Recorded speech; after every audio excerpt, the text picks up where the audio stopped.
This is Jackie with All Access, and I'm here with Ahmed from Sinkane, and we are here at day one of the Sweet Light Festival here in Maryland. Um, Tell me a little bit about sort of your upbringing and how that influences your music. Um, I grew up traveling a lot. I grew up moving from place to place.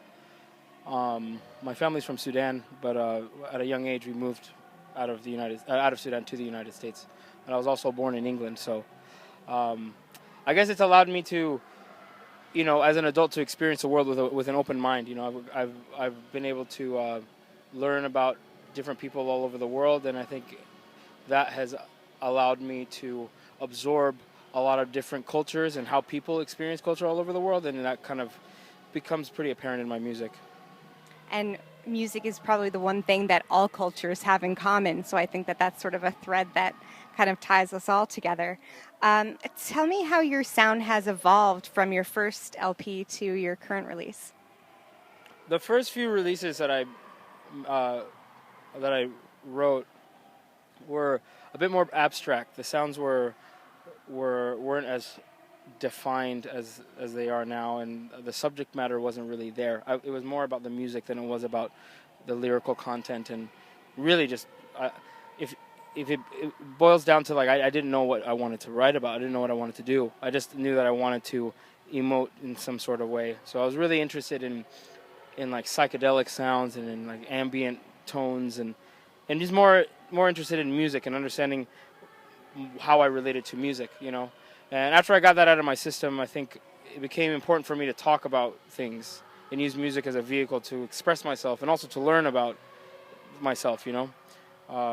And so the newer records are a bit more concise.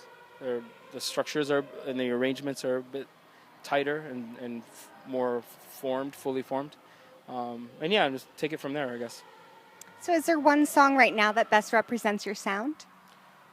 Um, I don't know, actually. I,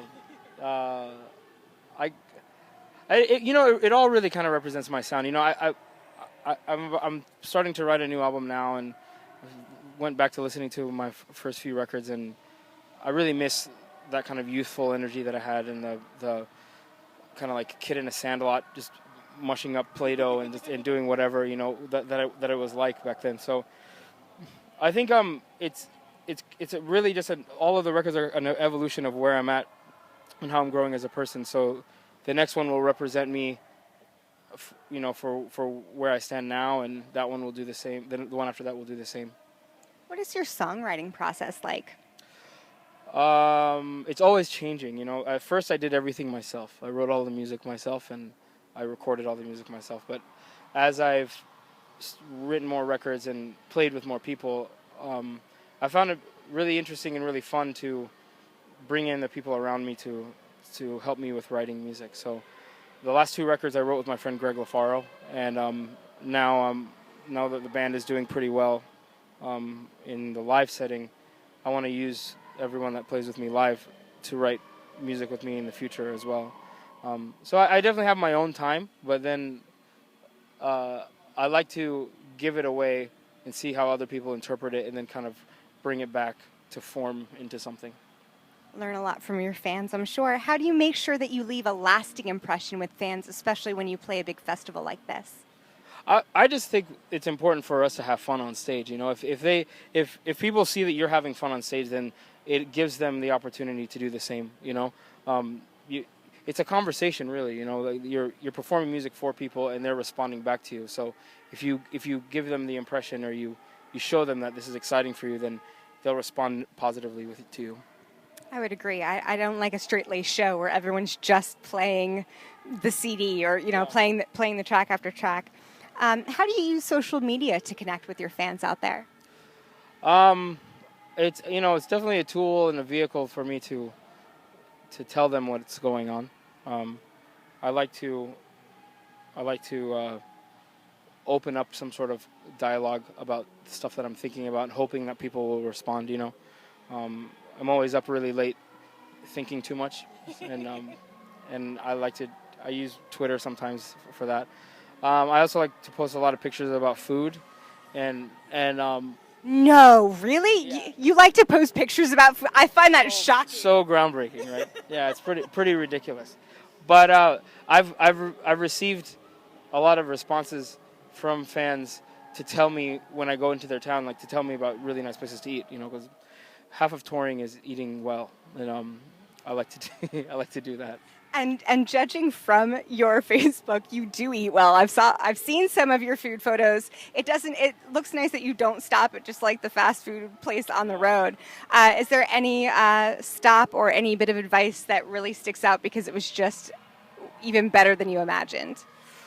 Yeah, I mean, in Europe, there's a place in Barcelona called Sarah 23 that the food was so good that I ordered 2 full meals that night, and I stayed there for 6 hours eating. It was delicious. It was very there's like a squid ink risotto that I had twice. Really good desserts, and just very good, like kind of full flavored, heavy, delicious, fattening food. Great, now I'm hungry. Yeah, in Asheville, North Carolina, there's a place called Homegrown that's amazing. I have a really good chicken biscuit and like a very delicious like quinoa breakfast thing. It's very delicious.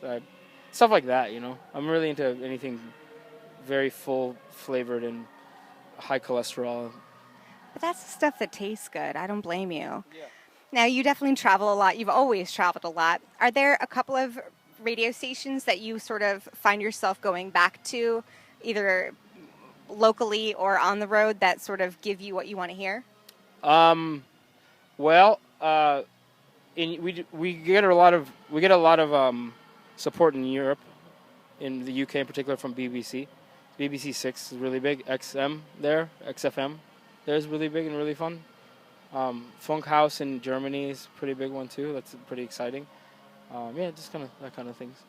So now you're here at Sweet Life. What's up next for you guys after the tour or after this festival? We are going to tour with Hot Chip for a while in the U.S. and go back to Europe to do a bunch of dates and just keep on going, and write a new record soon. That was my next question. When can fans expect new music? I don't know yet, but I'm starting now, so hopefully the next year or so. All right. Well, stay tuned for much more from Sinkane. This is Jackie. Thanks to All Access and In the Key of Change.